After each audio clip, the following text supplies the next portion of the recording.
WNST. I don't need to say that, but I also had some vacation time built in there. I've been chasing this guy around for about a month. I was down in Washington, D.C., on All-Star Game Monday as well as Tuesday. Tom Lavero has been covering Washington sports as long as I can remember.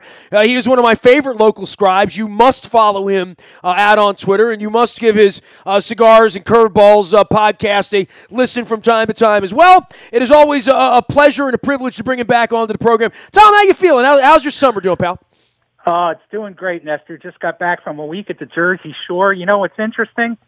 In Jersey, they call it the shore. In Maryland, they call it the ocean. Down the ocean, down the shore, whatever they like to call it. Wherever you are, at least you're enjoying the libations in the summertime. You know, I enjoyed the Midsummer Classic, Tom, and I'm going to tell the story the best way I know how, which is sort of unfolding. I drive down there on Monday for the Fan Fest, and I have not been down there since whenever Billy Joel played a rainy night, maybe 3 years ago, maybe summer 15, somewhere in there, 15, 16. And I pulled up and I parked early in the day, and I paid my $30 or whatever it was and parked in one of the garages. And I got to the top of the press box, and I looked down, and Eric Fisher was there, and Barry Bloom, Boswell was running around, you were running around, all the Washington guys. And I looked out, and I saw 10 cranes in the sky. And I looked at all the construction, and for the very first time, I thought Baltimore's going to lose the Orioles. Look, I know you've written about it. I know you've talked to people about it. I know people will urinate upon me the way they did when I did Free the Birds 12 years ago, and I said the baseball team was making the city empty, and it has, that's been its own self-fulfilling prophecy led on from this. But I am really, really worried about what's being built there and how big that's going to become, and how this ever becomes big again, Tom. You know, it's reason to be concerned. Absolutely. I mean, we call the crane now in Washington the official D.C. bird because there's so many of them everywhere. And this ballpark opened in 2008 during, on the heels of the worst recession we've ever seen. So there was nothing but wasteland around the ballpark for years. And the development has kicked up in the last 2 years, taken a dramatic turn within the past 12 months, where this whole neighborhood from the ballpark all the way down to the wharf in D.C. along the Anacostia waterfront was just named by a magazine as one of the top 12 new neighborhoods in the world.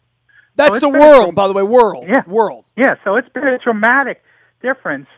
At the same time that Baltimore, as a city, has been going through some difficult times, still reeling from the riots several years ago, still reeling from, the perception that the city is dangerous. It's cities going in two different directions.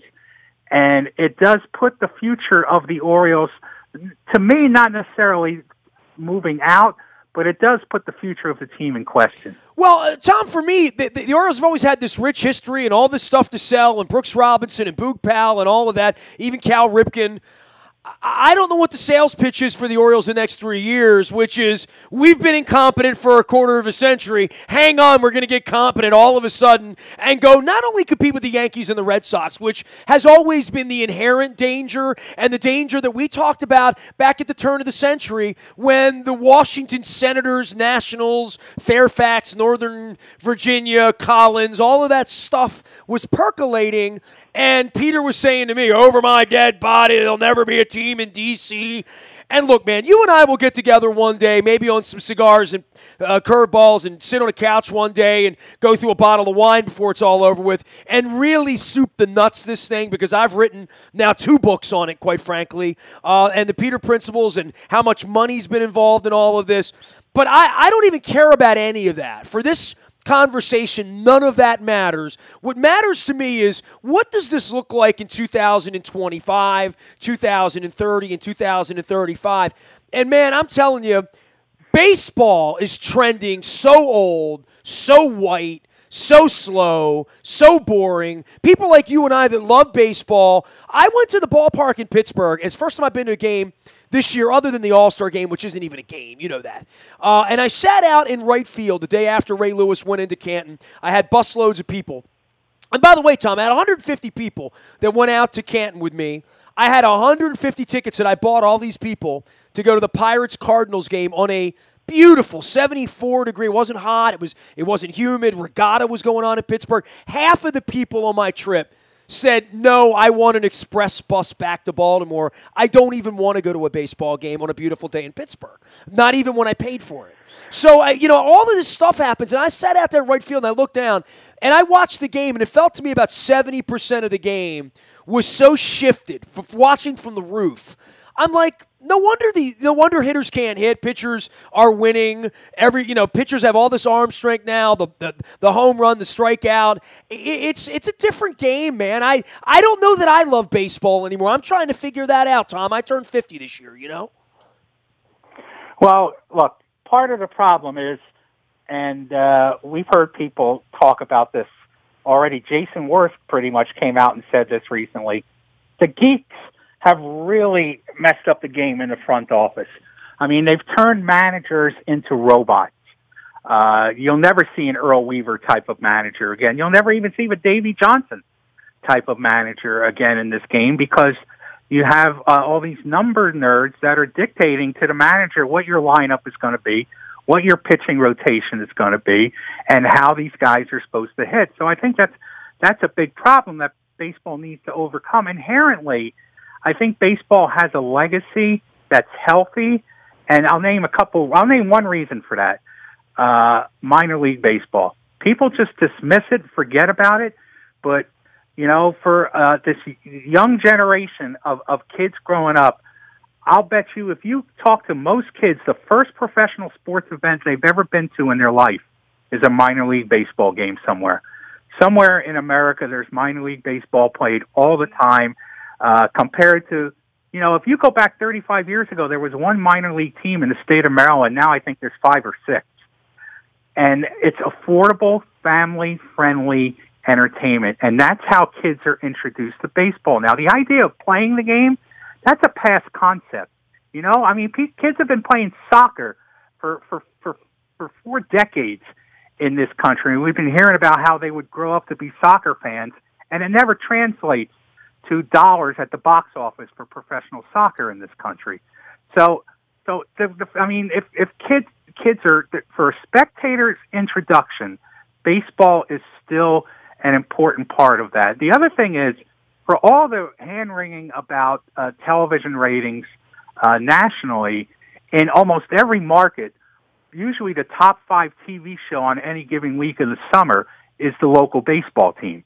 So it's become more of a regional type of interest sport, sort of like hockey in a way, than national. Doesn't mean it doesn't have inherent problems, but ironically, baseball, with the internet and with their Major League Baseball advanced media, we're ahead of the curve compared to other sports in capitalizing on that. Baseball's got some serious problems that Commissioner Manfred needs to deal with, but I think they're on the field more than at the bank. Tom Loverro is our guest. He hosts his podcast. Tell me about your podcast, man, because you were one of the first guys to dive in and participate. You've been on radio for years down in D.C. and, of course, at the Washington Times, but I know you love your podcast. It's near and dear to your heart. Well, yeah, it's interesting. Look, this, Nestor. You got to adapt or die in this business, and I'm a dinosaur really when it comes to the sports media business. So I'm always trying to adapt, and the podcast was a way to do that. What I did was took the opportunity to take advantage of the Rolodex that I've managed to put together over the 25 years I've been covering sports, and call in a lot of favors on some big-time guests. Anybody from George Foreman to Jonathan Banks, who plays Mike on Better Call Saul, to Joe Montana, to Dusty Baker several times. And this week we've got Joe Theismann coming up. You think Dusty would come on my show and discuss smoking weed with Jimi Hendrix? Would he enjoy that with me or no? I think he would enjoy it. You just have to get him get them nailed down for it. Look, by the You way, would enjoy it, absolutely. You got your own problems down there with the Nationals, and I kind of want to leave that alone. I can come and do a drive-by on them or on the Redskins or even on the Barry Trotz situation, but I will get to that in a minute. But on the baseball side of things, Tom, you mentioned it being regional and this and that, and they love NASCAR in Charlotte, they love college football in the South, and hell, I was riding around Yellowstone last week, and all I saw on television was rodeo. You know what I mean? Like, there's something for everyone. We have this thing here in Baltimore called lacrosse. I don't get it. I'll watch it. I get it, but I don't love it. It's not my game. I grew up with baseball, and the kids here all have grown up with lacrosse. You mentioned soccer.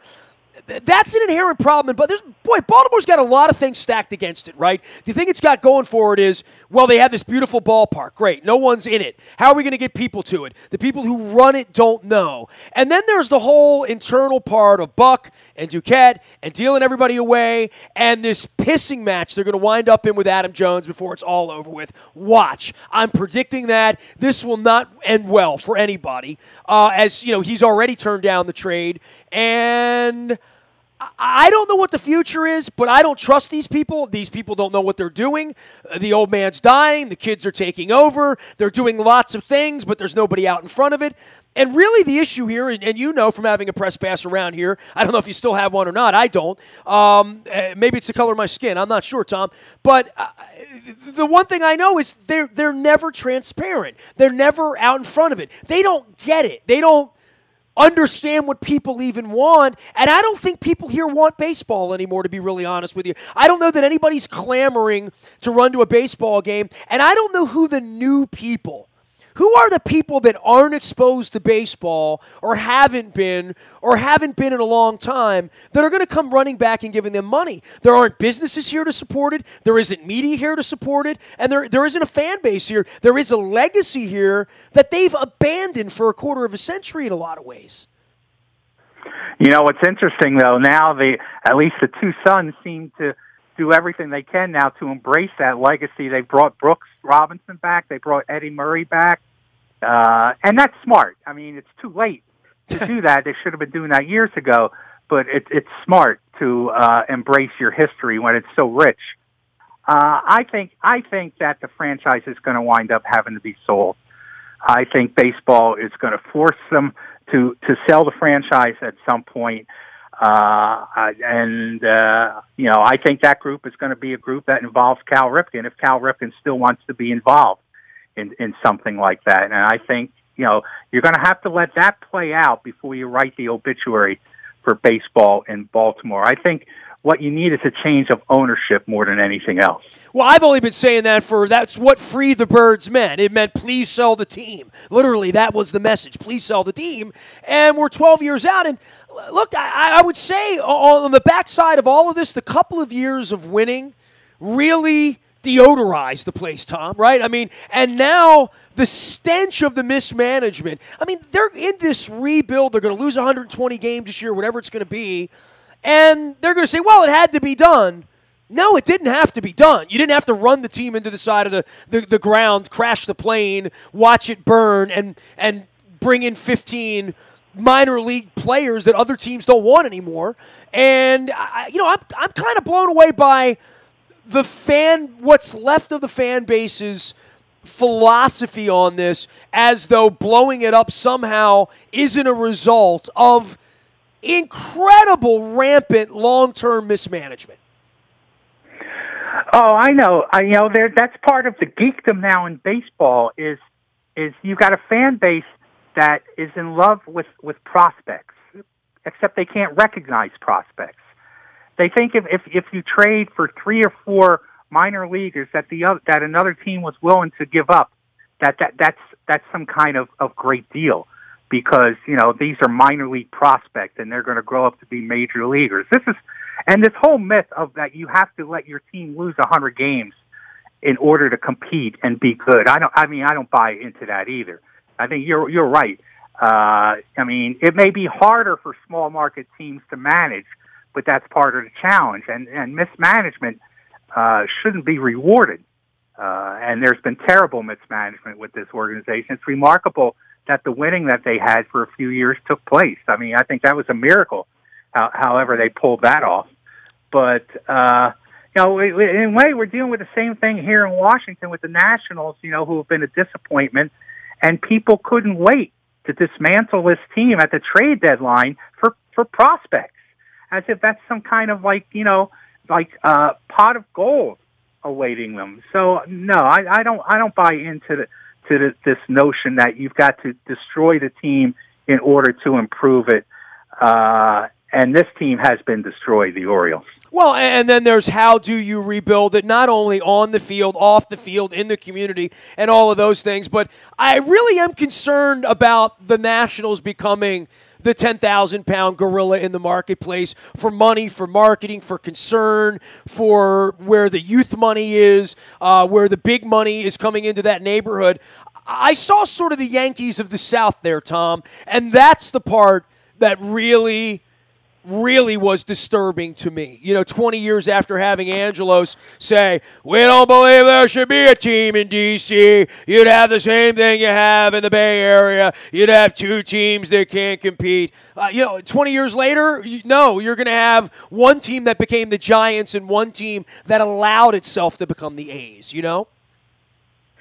Yeah, I know, and you know, probably a bad time to pick on the A's, by the way, Tom. Not the right summer to do that. No, but Peter, you know, forced a protection system for himself with the Masson deal, and whatever he's done with that money, he didn't put it in the team. He squandered all that Masson money that was supposed to protect him from the team down south. So they have only themselves to blame, and I don't even think Masson will exist in the next 4 or 5 years. Here's part of the problem: we have no idea what the sports media landscape will look like in 5 years. Nobody has any idea if you know, if there's going to be regional sports networks or if Google's going to be in charge of everything. Nobody has a clue. That's why it's so hard to plan success or demise 5 or 6 years from now. And all the leagues are struggling with that, not just baseball, but the NFL, trying to figure out what the media landscape will be and what kind of media contracts they'll get in 2021 and 2022. So it's really hard to determine. I think there's room for both teams. I think that the Orioles, run the right way, could still be a successful franchise and still draw. I think there's enough fans in the Baltimore, Washington market. And don't count the ineptness of the Nationals on the business side out, Nestor. I'm telling you, the Lerners in their own way are not much better than Peter Angelos. Well, I don't think there's any doubt about that. My question, though, is will the money around them be so great because of the size of D.C. and what's happened to Baltimore? The thing the Orioles need to do is find fans. They need more new, loyal, come downtown, be a part of the team fans, and I'm not sensing that they have any grasp on how to do that. It's fascinating you would say, I think, given new ownership, the Orioles can. What if there is no ownership, new ownership? And by the way, this whole lawsuit with the Orioles and the Nationals, the fascinating part for me is at some point, Ted Lerner's going to get his money out of the Angelos family. I mean, it's now up to $400 million of disputed money here. We're talking about what signs a Manny Machado or a Bryce Harper, right? Yeah.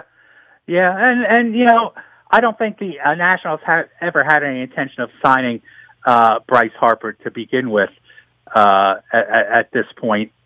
I think Masson's going to be sold maybe within the next year or two. I think when this thing gets resolved, the Masson deal between the Nats and the Orioles gets resolved, I think part of the resolution will be Masson gets sold to maybe either, you know, NBC, Universal, or one of the other big mega companies that own the regional sports networks throughout the United States. I think Masson could be sold quickly within a year, maybe. Tom Lavero, he is Cigars, Curveballs. He's at the Washington Times. He does radio and does cool stuff on the air and has been covering Washington sports for as long as I can remember. All right, last thing on the way out the door, just the Trotz Caps thing. Give me your take on that because we're coming back up, but believe it or not, they're already sharpening the blades. You know, we'll be out skating in a couple of weeks. We'll be playing hockey here in 7 weeks. Obviously, it's the shortest summer we've ever had because we never watched hockey on 112-degree days in Vegas, but you and I did back in June.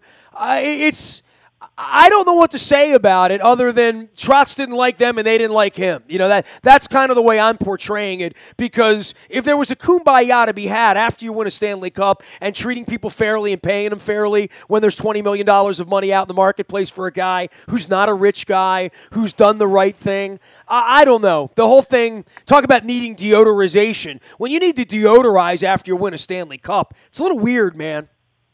Yes, it is. You know, in a way, it parallels the Nationals situation with Dusty Baker. Dusty Baker took the Nationals to 2 division titles, 95 and 97 wins. He didn't get past the first round, granted, but the ownership of the Nationals were arrogant enough to think, well, we can just plug in another guy. We have a great team. We can just plug in another guy who can do what Dusty does. And I think the Capitals have the same situation. I think they really shortchanged Barry Trotz when it came to credit for what happened this year. And I think, you know, even though Brian McClellan did a great job of getting the band back together, almost everybody is back from that Stanley Cup team.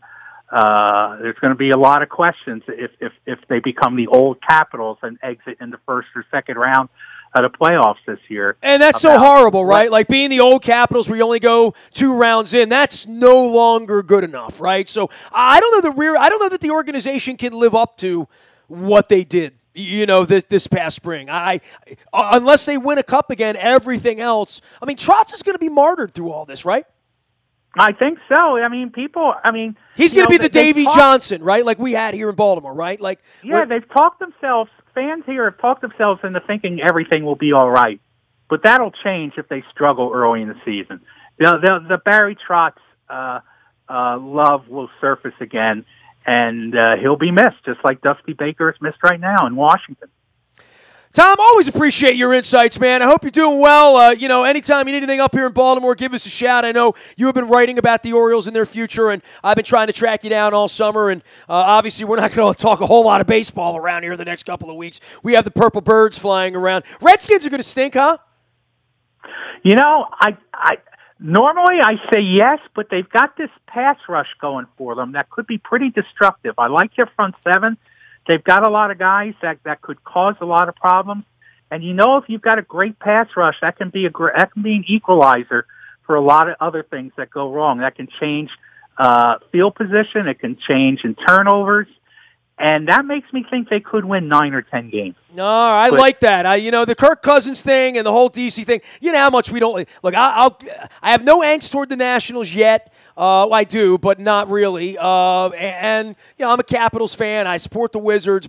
Terps guy. We can get into that next. That's its own book, and that's writing itself as well. But you know, when it comes to the Redskins, we still don't like them, Tom. And I know you have a Maryland phone number, so I know you have full understanding of, you know, there are no Redskin and Ravens fans that I'm aware of. No, neither. I've never heard of one. Take care of yourself, man. Always good having you on, man. Okay, Nestor, thanks for having me. Tommy Love, there he goes. Tom Lavero, Cigars Podcast, Curveballs, Cigars, Curveballs Podcast. Yes, that's what I meant. And the Washington Times, to find him out on Twitter as well. LinkedIn, he's everywhere. You can find me, Nasty, at WNST.net. I'm on Facebook, Twitter, LinkedIn, Snapchat, Instagram, streaming live on our Facebook as well as our YouTube WNSTV channel. We are WNST.net, AM 1570, and WNST, Towson, Baltimore, and we never stop talking Baltimore sports. Thanks, Tom. Appreciate you. All right, Nestor. No problem. Have a great week. You too. Bye. Bye-bye.